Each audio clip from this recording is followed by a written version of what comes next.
Hello friends, welcome to my channel.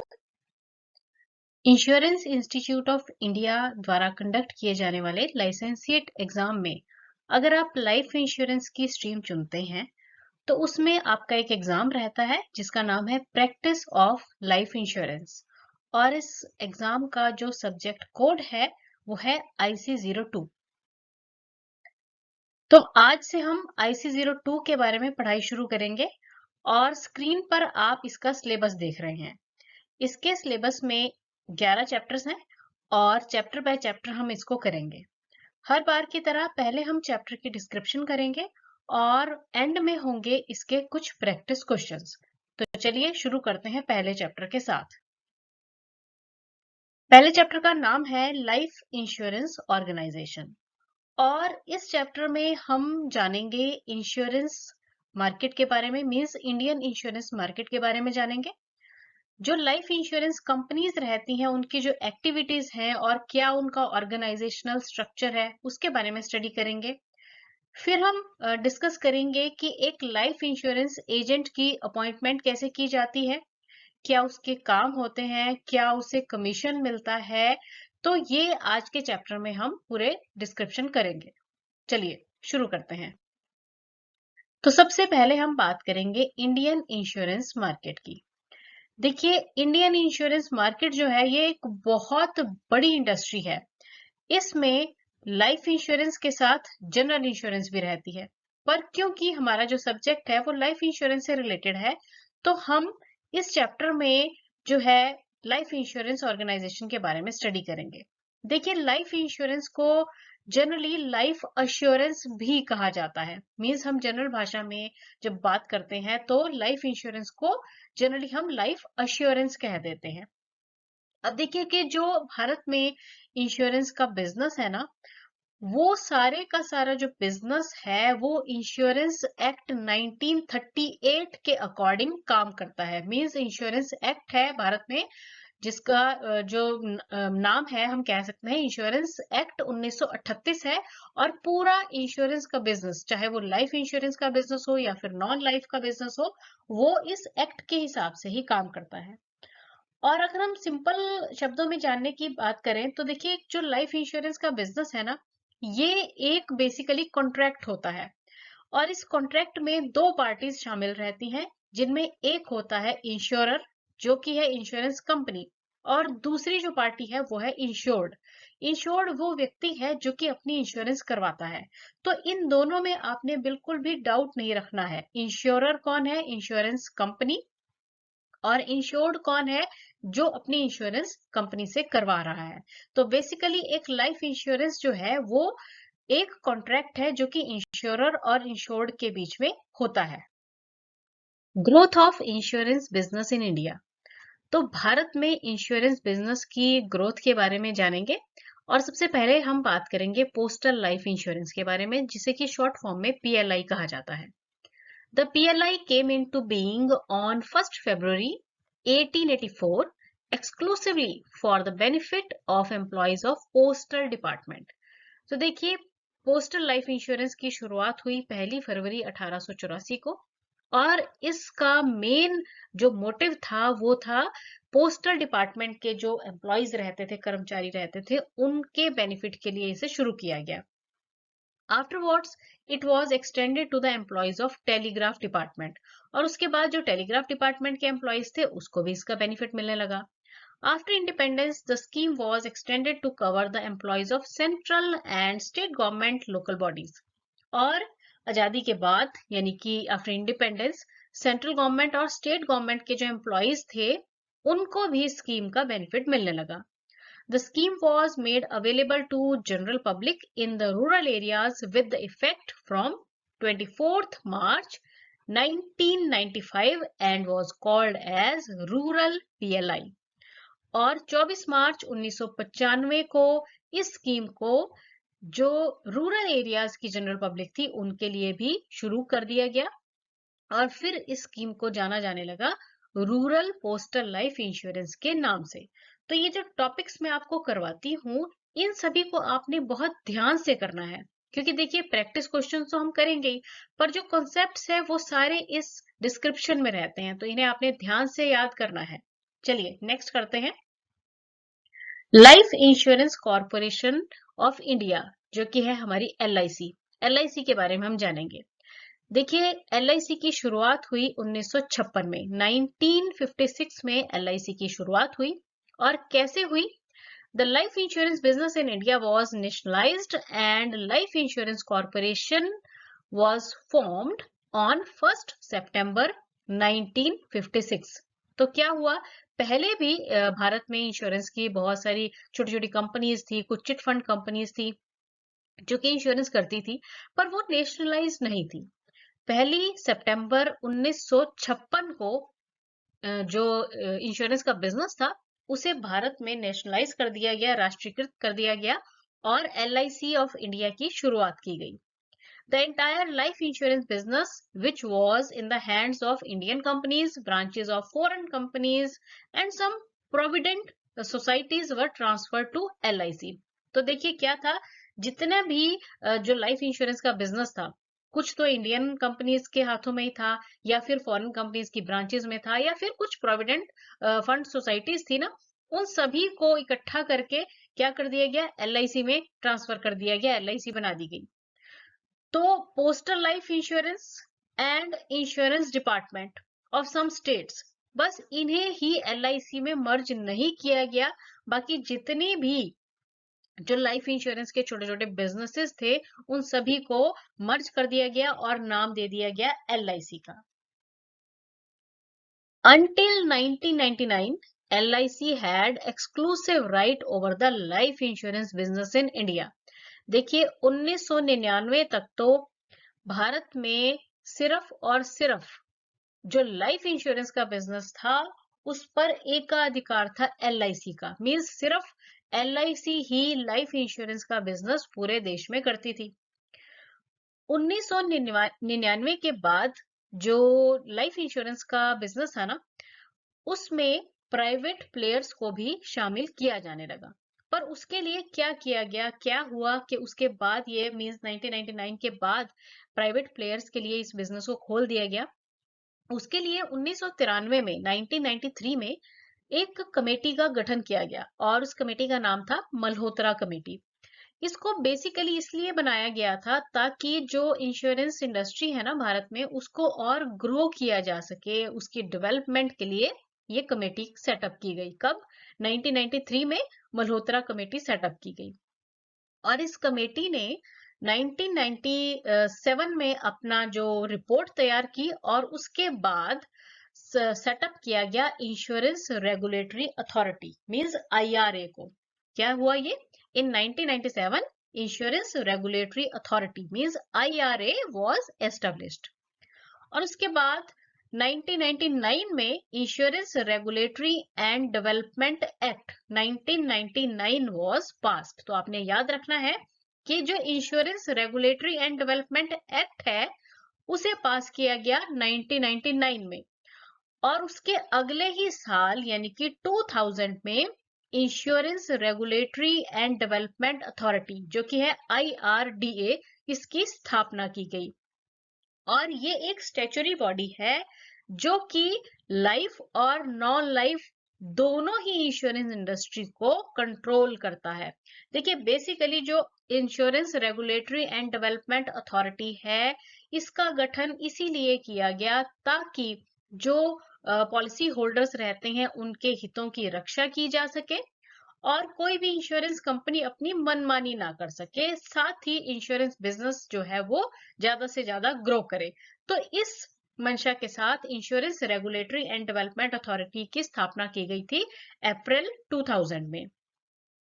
और जब इसकी स्थापना की कर दी गई और उसके बाद भारत में जो इंश्योरेंस इंडस्ट्री थी उसके दरवाजे प्राइवेट प्लेयर्स के लिए भी खोल दिए गए और LIC के साथ साथ और बहुत सी लाइफ इंश्योरेंस और non life insurance private sector से भी काम करने लगी। In the year 2000, the insurance sector was liberalized and open up for the business to the private sector, जो कि अभी हमने बात की। Foreign direct investment was allowed in insurance up to 26%, wherein the foreign players were allowed to enter into the joint ventures with the domestic players. और FDI भी start कर दिया गया और FDI की उस समय लिमिट रखी गई थी 26%। FDI का मतलब है फॉरेन डायरेक्ट इन्वेस्टमेंट, जिसमें कि फॉरेन की कंपनीज भी भारत में आकर इन्वेस्ट कर सकती थी। तो उसका जो लिमिट रखी गई थी वो 26% रखी गई थी और अब इसकी लिमिट जो है वो बढ़ाकर अप टू 74% कर दी गई है। इस समय भारत में जो इंश्योरेंस कंपनीज काम कर रही हैं उनका जो नंबर है वो है 57, जिसमें कि 24 लाइफ इंश्योरेंस के बिजनेस में है और 33 जो है ये नॉन लाइफ बिजनेस में है। अब आपने ना ये जो नंबर है मींस 57 है, इस पर स्टिक नहीं हो जाना है, क्योंकि ये जो नंबर्स रहते हैं इनमें वेरिएशंस आती रहती हैं। तो जब भी आप एग्जाम दे इन नंबर्स को कृपा करके कंफर्म कर लें और उसके बाद इसे लर्न करें। चलिए अब हम नेक्स्ट बात करेंगे activities and organisational structure of life insurance companies का।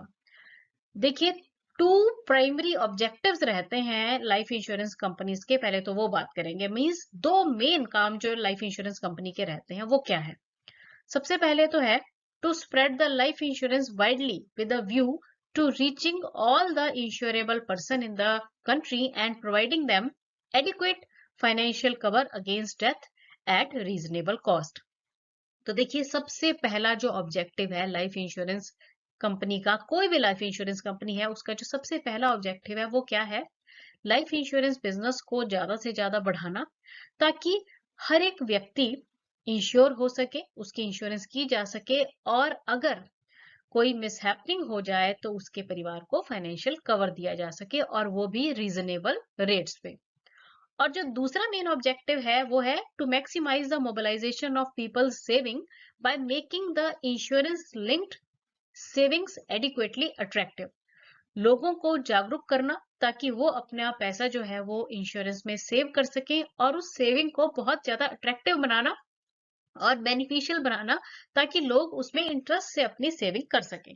तो ये है दो मेन ऑब्जेक्टिव जो कि किसी भी लाइफ इंश्योरेंस कंपनी के मेनली रहते हैं। अब बात करते हैं जो एक्टिविटीज रहती हैं लाइफ इंश्योरेंस कंपनीज की। देखिए, इसकी एक्टिविटीज को आप ध्यान से समझेंगे स्टेप बाय स्टेप। सबसे पहले तो क्या है, ऑब्टेनिंग द एप्लीकेशंस और proposal from the prospective buyers. देखिए, जो एक्टिविटीज रहती है ना उनमें जो सबसे पहली एक्टिविटी है वो क्या है कि जो प्रोस्पेक्टिव बायर होता है, प्रोस्पेक्टिव बायर का मतलब क्या होता है कि जो व्यक्ति अपने लिए इंश्योरेंस या फिर बीमा खरीदना चाहता है, जब वो खरीदना चाहता है ना तो वो अपनी एक एप्लीकेशन या फिर प्रपोजल दायर करता है, मींस उसके तरफ से एक प्रपोजल दिया जाता है। तो इंश्योरेंस कंपनी क्या करती है, उसके प्रपोजल को सबसे पहले तो ऑब्टेन करती है, लेती है, examining and making the decisions on the proposal for the insurance. और उसके बाद उस प्रपोजल को एग्जामिन किया जाता है और चेक किया जाता है कि क्या इस व्यक्ति की इंश्योरेंस की जा सकती है या नहीं की जा सकती, और इस प्रोसेस को अंडर राइटिंग कहा जाता है। और ये जो अंडर राइटिंग का प्रोसेस रहता है ना, इसको करने के लिए हर एक इंश्योरेंस कंपनी में एक स्पेशल ऑफिसर रहता है जिसे कि अंडर राइटर कहा जाता है। अंडर राइटर का मेन काम होता है कि रिस्क को चेक करना, ये चेक करना कि जो व्यक्ति इंश्योरेंस करवाना चाहता है, जिसने अपना प्रपोजल दिया है, उसकी लाइफ पर कितना रिस्क है और क्या इंश्योरेंस कंपनी उस रिस्क को एक्सेप्ट कर सकती है या फिर नहीं कर सकती, और अगर कर सकती है तो किन टर्म्स और कंडीशन के हिसाब से कर सकती है। नेक्स्ट आ जाता है issuing the insurance policy document and incorporating the terms and conditions of the insurance cover. देखिए, नेक्स्ट एक्टिविटी में है कि जब इंश्योरेंस पॉलिसी कर दी गई, मींस उसका प्रपोजल एक्सेप्ट हो गया, जो भी बायर था, और उसकी पॉलिसी कर दी, प्रीमियम उससे ले लिया, उसके बाद क्या करना होता है, जो भी पॉलिसी डॉक्यूमेंट रहता है ना वो इश्यू किया जाता है, जिसमें कि सारी टर्म्स और conditions regarding insurance cover the रहती हैं। Keeping sight of conditions of the insurance contract by either party. For example, timely payment of premium by the policyholder, timely payment of benefits as per the policy conditions by the insurance company. अब देखिए, जो next activity है उसमें क्या main आ जाता है कि जो इंश्योरेंस कॉन्ट्रैक्ट में कंडीशंस है ना उन पर ध्यान देना। अब इनमें क्या दिया गया है, जैसे मान लीजिए कि जो पॉलिसी होल्डर है वो टाइमली अपना प्रीमियम पे कर रहा है और जो इंश्योरेंस कंपनी है वो उसे टाइमली बेनिफिट दे रही है या फिर नहीं दे रही है, इसका ध्यान रखना। Attending to the various requirements such as nominations, assignment, surrender, payment of claim, alteration of terms and conditions during the term of the policy. अब जो नेक्स्ट रिक्वायरमेंट्स रहती हैं उन पर ध्यान देना, जैसे कि अगर नॉमिनेशन जो है वो क्या की गई है, अगर कोई अपनी नॉमिनेशन में चेंजेस करवाना चाहता है या फिर लोन लेना चाहता है तो उसके लिए असाइनमेंट करनी पड़ती है, सरेंडर करवाना चाहता है अपनी policy, claim payment, then terms और कंडीशन में कुछ ऑल्ट्रेशन वगैरह करवानी है, तो ये सारी जो एक्टिविटीज हैं ये लाइफ इंश्योरेंस के कंपनी के काम होते हैं, तो उन्हें ये अपना काम जो है वो ध्यान से करने चाहिए। ये सारी एक्टिविटीज लाइफ इंश्योरेंस कंपनीज की रहती हैं। अब देखिए नेक्स्ट आप यहाँ पे पिक्चर में देख रहे हैं organisation of LIC of India.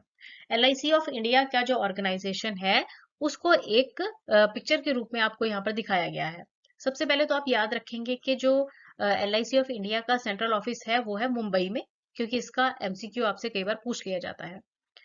अब इसको आप देख रहे हैं कि तीन नीचे ब्लॉक्स में इसको डिवाइड कर दिया गया है, जिसमें है जॉइंट वेंचर्स है।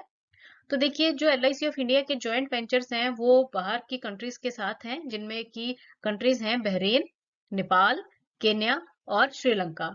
और टाइम टू टाइम इनमें और कंट्रीज जो है वो ऐड होती रहती हैं। 8 जोनल ऑफिसेज रिप्रेजेंट किए गए हैं, जो कि हैं भोपाल, चेन्नई, हैदराबाद, कानपुर, कोलकाता, मुंबई, न्यू दिल्ली और पटना में। और फॉरेन ऑफिसेज दिखाए गए हैं, जो कि हैं यूके में, मॉरिशियस में और फिजी में। 109 के आसपास डिविजनल ऑफिसेज हैं। 3000 plus means 3000 plus branch offices हैं, मतलब 3000 से ज्यादा ब्रांच ऑफिसेज हैं LIC ऑफ इंडिया के। और सैटेलाइट ऑफिसेज भी हैं जो कि इसके अंडर आ जाते हैं। तो ये पूरा ऑर्गेनाइजेशनल स्ट्रक्चर है LIC ऑफ इंडिया का, जो कि भारत में है। नेक्स्ट हम बात करेंगे appointment of life insurance agent and their functions. अब देखिए कि भारत में जो लाइफ इंश्योरेंस का बिजनेस है उसको करने का जो सबसे बड़ा कार्यभार रहता है वो एक लाइफ इंश्योरेंस एजेंट पर रहता है। और भारत में जो लाइफ इंश्योरेंस एजेंट्स की संख्या है वो अप्रोक्सीमेटली 11 लाख प्लस है, मींस 11 लाख से अधिक लाइफ इंश्योरेंस एजेंट भारत में है। और जितना भी लाइफ इंश्योरेंस का बिजनेस है वो मोस्ट ऑफ द चांसेस या मोस्ट ऑफ द केसेस में आप कह सकते हैं इंश्योरेंस एजेंट्स के द्वारा ही किया जाता है। तो सबसे पहले तो हम जानेंगे कि एक इंश्योरेंस एजेंट कौन है। देखिए जो इंश्योरेंस एजेंट है वो इंश्योरर और इंश्योर्ड के बीच में इंटरमीडिएट का रोल प्ले करता है। यानी कि जो इंश्योरेंस कंपनी है और जो इंश्योर्ड है, जो पॉलिसी करवाना चाहता है, इंश्योरेंस करवाना चाहता है ना जो व्यक्ति, उनके बीच में जो मध्यस्थता का काम करता है वो एक इंश्योरेंस एजेंट करता है। अब देखिए जानते हैं कि यहाँ पर लिखा क्या है। A person who do the job of meeting, explaining and persuading the potential customers are called as insurance agent. तो देखिए क्या बताई गई है इसकी डेफिनेशन, कि ऐसा व्यक्ति जिसका काम क्या है, मिलना, एक्सप्लेन करना और जो पोटेंशियल कस्टमर है उनको पूरी जानकारी देना, तो उसे कहा जाएगा एक insurance agent. They are salesman और intermediary between insurer and the public. तो ये सेल्समैन भी कह सकते हैं आप इन्हें, या फिर इंटरमीडिएटरी कह सकते हैं इंश्योरर और पब्लिक के बीच में, या फिर इंश्योरर और इंश्योर्ड के बीच में। तो वो हो जाता है एक इंश्योरेंस एजेंट। अब देखिए कि एक इंश्योरेंस एजेंट की अपॉइंटमेंट कैसे की जाती है, उसके लिए क्या क्या रिक्वायरमेंट्स रहती हैं, तो वो आप इस पिक्चर से जान सकते हैं। देखिए सबसे पहले कि एक जो इंश्योरेंस एजेंट है या कोई व्यक्ति इंश्योरेंस एजेंट बनना चाहता है तो वो माइनर नहीं होना चाहिए, यानी कि उसकी जो आयु है वो 18 साल से कम नहीं होनी चाहिए, मींस वो 18 साल से ऊपर होना चाहिए। सबसे पहली रिक्वायरमेंट एक इंश्योरेंस एजेंट की ये रहती है। फिर आ जाती है second requirement, not be of unsound mind, यानी कि समझदार व्यक्ति होना चाहिए, वो अनसाउंड माइंड का नहीं होना चाहिए।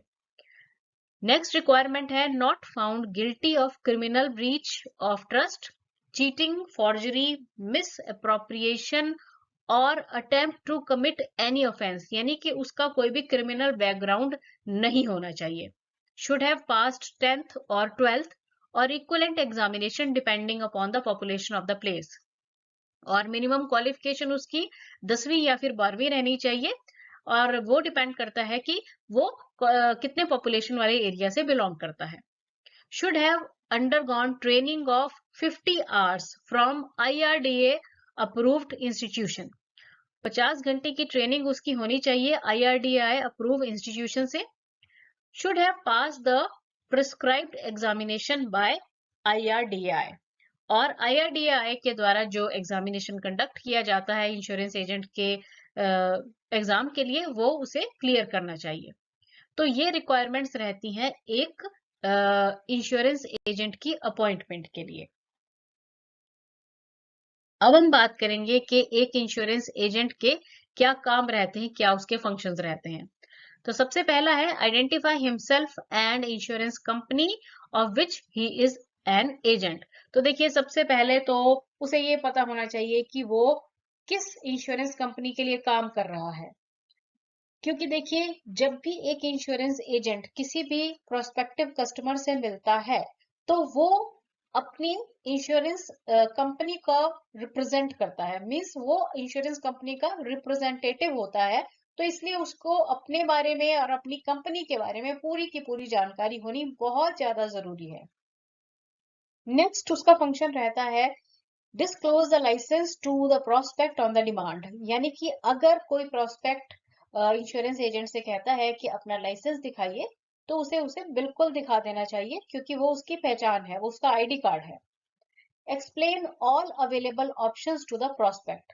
और ये बहुत इंपॉर्टेंट फंक्शंस में आ जाता है कि एक इंश्योरेंस एजेंट या फिर इंश्योरेंस एडवाइजर को क्या चाहिए कि जो भी उसका प्रोस्पेक्ट है, जब वो उसे इंश्योरेंस पॉलिसी सेल करना जाए, तो जितनी भी अवेलेबल ऑप्शंस हैं उनकी जानकारी दे, मींस जो जो अवेलेबल इंश्योरेंस प्लान्स हैं उनके बारे में प्रोस्पेक्ट को जानकारी दे।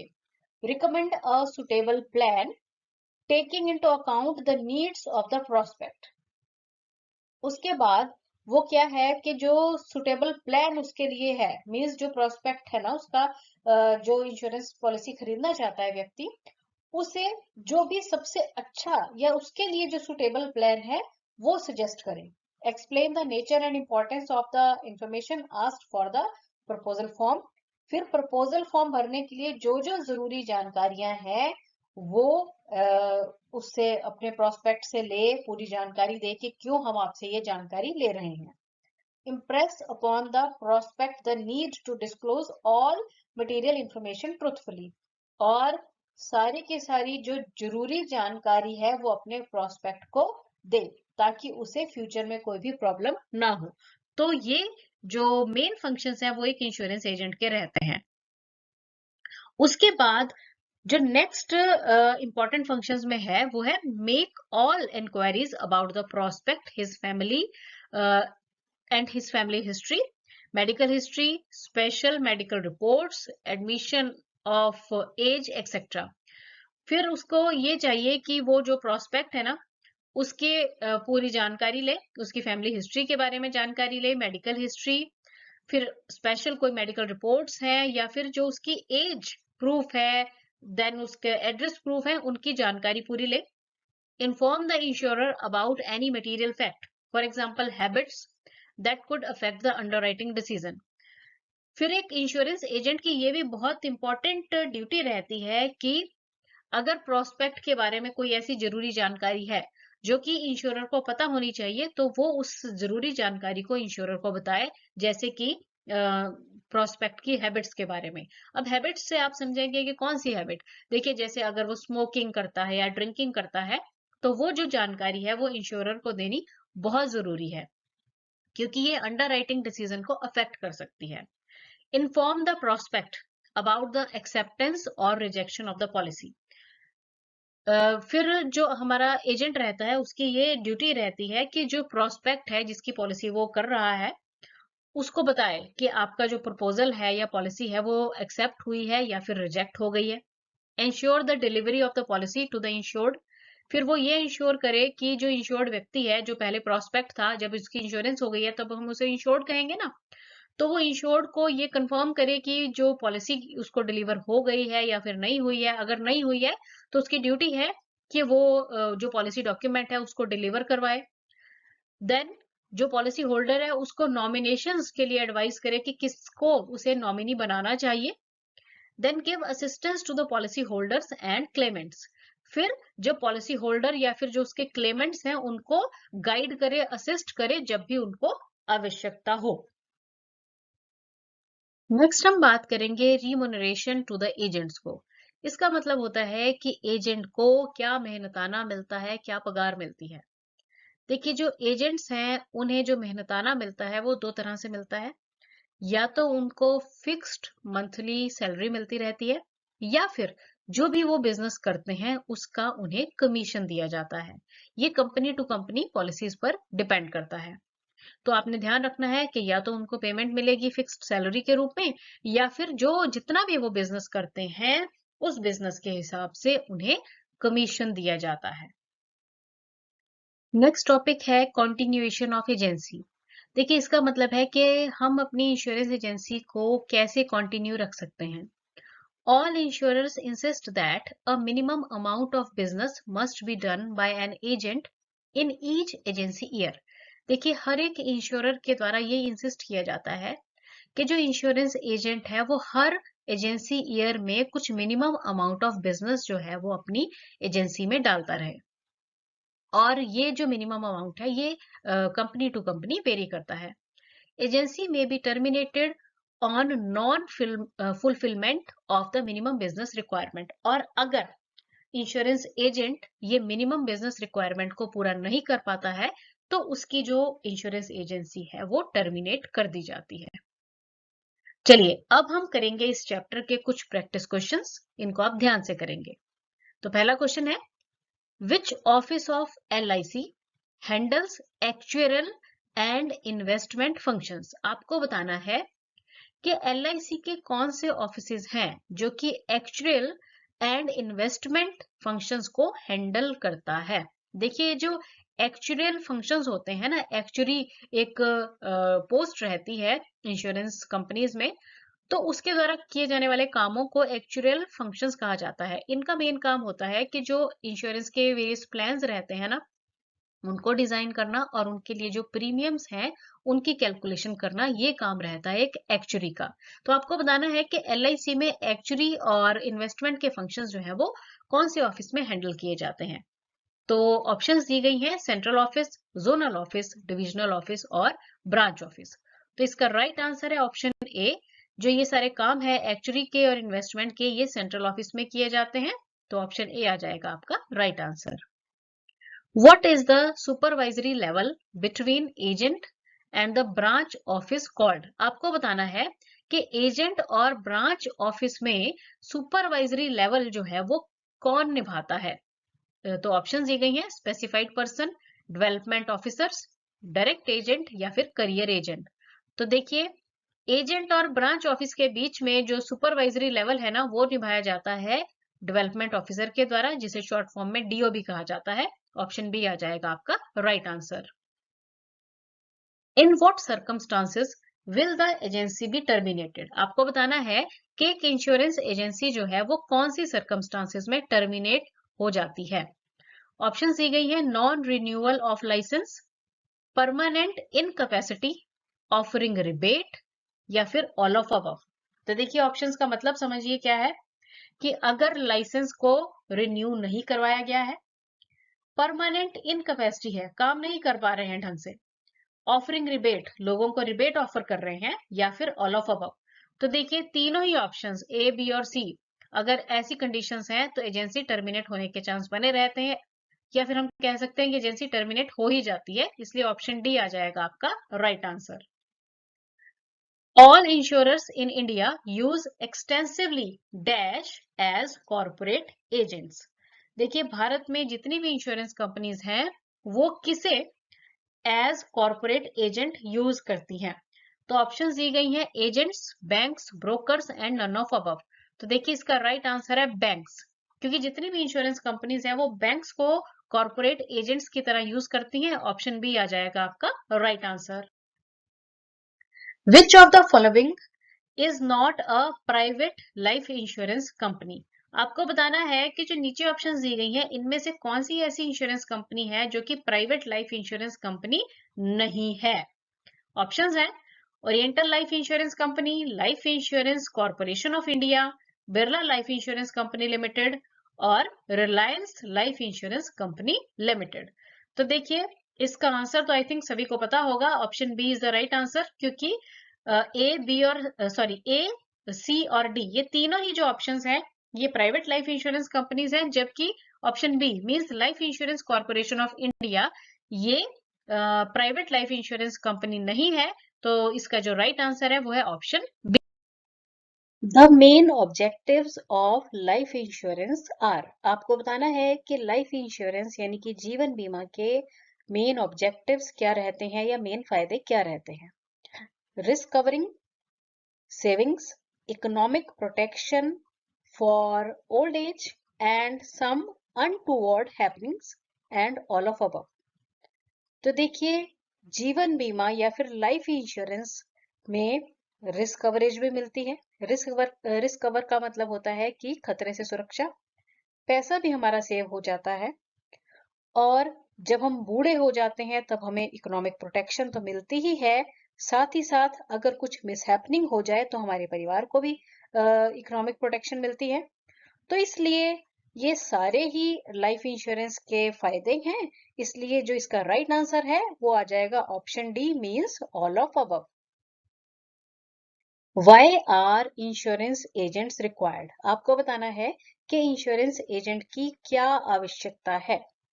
To get insurance commission, to give personalized guidance to the prospect, to collect all relevant and material information from the prospect, और लास्ट ऑप्शन कह रही है बी एंड सी। देखिए इंश्योरेंस एजेंट की क्या जरूरत है वो ऑप्शन बी और सी बता रहे हैं, क्योंकि इंश्योरेंस एजेंट की जरूरत क्या है, प्रोस्पेक्ट को सही सलाह देना और प्रोस्पेक्ट के बारे में जो रेलेवेंट इंफॉर्मेशन है वो सारी की सारी इकट्ठे करना। तो ये जो दो कारण हैं बी और सी, इनकी वजह से इंश्योरेंस एजेंट की आवश्यकता रहती है, इसलिए ऑप्शन डी जो कह रहा है बी एंड सी बोथ वो आ जाएगा आपका right answer. In which year IRDA bill passed, आपको बताना है कि IRDA बिल कौन से साल में पास किया गया। ऑप्शंस हैं 1999, 2000, 1938 और 2002। देखिए जो IRDA का बिल है इसे पास किया गया था 1999 में। कई बार इससे हम कंफ्यूज हो जाते हैं कि ये 2000 में तो नहीं किया गया, तो क्लियरली याद रखना है कि जो IRDA बिल है इसे 1999 में पास किया गया। IRDA की स्थापना 2000 में की गई और IRDA से IRDAI इसे 2014 यानी कि 2014 में बनाया गया। इन तीनों सन्स को आपने याद रखना है, पर इस क्वेश्चन का राइट आंसर जो है ये आ जाएगा ऑप्शन ए, क्योंकि ये बिल के बारे में पूछा गया है जिसका आंसर है 1999। The main function of an insurance agent is to, आपको बताना है कि इंश्योरेंस एजेंट का मेन काम क्या रहता है। solicit and procure life insurance business, offer rebate to the policy holders, act against the interest of insurer and none of above। तो देखिए पहली ऑप्शन कह रही है कि जो लाइफ इंश्योरेंस का बिजनेस है उसे बढ़ाना, उसे इंक्रीज करना, पॉलिसी होल्डर्स को रिबेट ऑफर करना, कोई भी ऐसे काम करना जो कि इंश्योरर के इंटरेस्ट के अगेंस्ट हो, और लास्ट ऑप्शन कह रही है नन ऑफ अबव। तो देखिए जो राइट आंसर है वो है option A, solicit and procure life insurance business. तो राइट आंसर आ जाएगा option A. In 1993 dash committee was to set up to explore and recommend changes for development of industry including the reintroduction of an element of competition. तो देखिए इस question में पूछा गया है कि 1993 में कौन सी कमेटी का गठन किया गया था जिसका मेन मोटिव था कि इंश्योरेंस इंडस्ट्री को कैसे बढ़ाया जाए, कैसे ग्रो करवाया जाए और कैसे कंपटीशन की भावना लेकर आया जाए ताकि इंश्योरेंस की इंडस्ट्री में ज्यादा से ज्यादा डेवलपमेंट हो। तो ऑप्शन दी गई है parliamentary committee, Jain committee insurance reforms committee और लास्ट ऑप्शन कह रही है मल्होत्रा कमेटी। तो इसका राइट आंसर है option D, Malhotra committee. What is the product N insurance agent promotes और सेल्स? आपको बताना है कि वो कौन सा प्रोडक्ट रहता है जिसे कि इंश्योरेंस एजेंट या तो प्रमोट करता है या फिर सेल करता है। तो ऑप्शंस है policy, mutual fund, promise on the behalf of insurance company accepting premium assuring to compensate loss of money if misfortune occurs and none of above। देखिए जो इंश्योरेंस एजेंट है ये क्या बेचता है या क्या प्रमोट करता है, उसका जो राइट आंसर है वो है ऑप्शन सी। देखिए कई लोगों को डाउट हो रहा होगा कि पॉलिसी या फिर म्यूचुअल फंड बेचता है, तो आपको ये ध्यान रखना है कि इंश्योरेंस एजेंट जो है ये करता है प्रॉमिस, किसके बिहाफ पे? इंश्योरेंस कंपनी के बिहाफ पे, जिसके लिए ये प्रीमियम एक्सेप्ट करते हैं, मतलब जो प्रीमियम है वो इंश्योरेंस कंपनी एक्सेप्ट करेगी, और अगर कोई मुसीबत आ जाती है तो कंपनसेशन भी दिया जाएगा। तो इसका जो प्रॉमिस है ना वो प्रमोट करता है एक इंश्योरेंस एजेंट। तो इसलिए इस क्वेश्चन का राइट आंसर है option C. If an agent is found guilty of criminal misappropriation, the designated person will dash। अब देखिए इस क्वेश्चन में ये पूछा गया है कि अगर एक इंश्योरेंस एजेंट किसी क्रिमिनल एक्टिविटी में गिल्टी पाया जाता है तो जो भी डेजिग्नेटेड ऑफिसर है या पर्सन है वो क्या करेगा? लाइसेंस कैंसिल कर देगा, issue a duplicate licence, renew the existing licence, या फिर take some fee from the agent. तो देखिए डेजिग्नेटेड पर्सन क्या करेगा? इंश्योरेंस एजेंट का लाइसेंस कैंसिल कर देगा। ऑप्शन ए आ जाएगा आपका right answer. Identify the statement which is not correct. The insurance agent should dash. अब देखिए इस क्वेश्चन में ये पूछा गया है कि जो नीचे स्टेटमेंट्स दी गई हैं आपको चुनना है कि कौन सी ऐसी स्टेटमेंट है जो कि करेक्ट नहीं है। किसके regarding? Insurance agent should dash indicate the scale of commission if asked by the customer.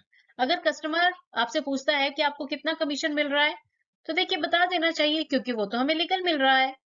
Share the commission by the way of rebate, अपने कमीशन को रिबेट का नाम देकर शेयर कर लेना। Disclose his licence on demand, अगर कोई licence मांगता है तो उसे डिस्क्लोज करना। Indicate the premium to be charged, और ये बताना कि प्रीमियम कितना लिया जाएगा। तो देखिए क्वेश्चन ये है कि इनमें से कौन सी बात सही नहीं है इंश्योरेंस एजेंट के लिए। तो जो सही बात नहीं है वो है ऑप्शन बी कि अपने कमीशन को रिबेट का नाम देकर शेयर करना, क्योंकि देखिए ऑप्शन ए कह रही है कि आपसे अगर कोई पूछता है कि आपको कितना कमीशन मिल रहा है तो बता देंगे, क्योंकि देखिए वो तो हमें लीगल मिल रहा है। और अगर हमसे कोई हमारा लाइसेंस मांगता है, पूछता है कि लाइसेंस दिखाइए, तो वो भी हम दिखा सकते हैं। प्रीमियम तो बताना ही पड़ेगा अगर हम पॉलिसी कर रहे हैं कि कितना चार्ज किया जाएगा, है ना। पर अपना कमीशन को रिबेट का नाम देकर शेयर करना ये एक इंश्योरेंस एजेंट को नहीं करना चाहिए, इसलिए ऑप्शन बी आ जाएगा आपका राइट आंसर। डैश में deal with more than one life insurance company और जनरल इंश्योरेंस कंपनी और बोथ। आपको बताना है कि उसे क्या कहेंगे जो कि एक से ज्यादा लाइफ इंश्योरेंस कंपनीज या जनरल इंश्योरेंस कंपनीज या फिर दोनों में डील करता है। उसे एजेंट कहेंगे, ब्रोकर कहेंगे, कॉर्पोरेट एजेंट कहेंगे या फिर रिटेल एजेंट कहेंगे। तो देखिए जो व्यक्ति लाइफ इंश्योरेंस कंपनी जो कि एक से ज्यादा है या फिर जनरल इंश्योरेंस कंपनी या दोनों तरह की कंपनीज में ही डील करता है उसे कहा जाता है ब्रोकर। तो ऑप्शन बी आ जाएगा राइट आंसर। यहाँ पे आपने ब्रोकर और एजेंट में कंफ्यूज नहीं होना है। देखिए जो एजेंट है वो एक इंश्योरेंस कंपनी को रिप्रेजेंट करता है, जबकि जो ब्रोकर है ना वो किसी भी एक इंश्योरेंस कंपनी के साथ कनेक्टेड नहीं है, जुड़ा नहीं है, वो बहुत सी इंश्योरेंस कंपनी के साथ काम करता है। तो ये बेसिक डिफरेंस रहता है एजेंट और ब्रोकर में। Agent's licence is to be renewed dash. आपको बताना है कि जो एजेंट का लाइसेंस है ना वो कितने साल तक वैलिड रहता है और कितने साल बाद उसे रिन्यू करवाना पड़ता है। हर साल, 5 साल बाद, 3 साल बाद या फिर 15 साल बाद। तो देखिए जो एजेंट का लाइसेंस है वो 3 साल बाद रिन्यू करवाना पड़ता है, 3 साल तक वैलिड रहता है। और जब इसे रिन्यू करवाया जाता है तो ना तो कोई फीस लगती है और ना ही कोई ट्रेनिंग करनी पड़ती है। तो इस क्वेश्चन का राइट आंसर है option C. Insurance is the part of dash industry. आपको बताना है कि जो इंश्योरेंस रहता है ये किस प्रकार की इंडस्ट्री है। Manufacturing, financial services, consumer goods या फिर शेयर मार्केट। तो देखिए जो इंश्योरेंस का बिजनेस है ये एक फाइनेंशियल सर्विसेज वाली इंडस्ट्री है। ऑप्शन बी आ जाएगा आपका right answer. What is the first life and non life insurance companies setup in India. आपको बताना है कि भारत में जो पहली लाइफ और नॉन लाइफ इंश्योरेंस कंपनीज थी वो कौन सी थी। तो ऑप्शंस दी गई हैं General Insurance Corporation, IRDA, Oriental Insurance Company Limited and Triton Insurance Company Limited और United India Insurance Company Limited. तो देखिए भारत में जो पहली लाइफ इंश्योरेंस कंपनी सेटअप की गई थी उसका नाम था ओरिएंटल इंश्योरेंस कंपनी लिमिटेड और नॉन लाइफ जो कंपनी सेटअप की गई थी वो थी ट्रिटॉन इंश्योरेंस कंपनी लिमिटेड। इसलिए ऑप्शन सी आ जाएगा आपका right answer. The authority may issue duplicate license in case it is dash। देखिए अगर एक इंश्योरेंस एजेंट जो है उसे अथॉरिटीज डुप्लीकेट लाइसेंस इशू करती हैं तो बताना है कि क्या कारण रहेगा जिस कारणवश उसे डुप्लीकेट लाइसेंस इशू किया जा सकता है या फिर कौन सी ऑप्शन रहेगी जो ये रिलेट करती है कि उसे डुप्लीकेट लाइसेंस इशू किया जा सकता है। ऑप्शंस है लॉस्ट, रिवोक्ड, सस्पेंडेड और विड्रॉन।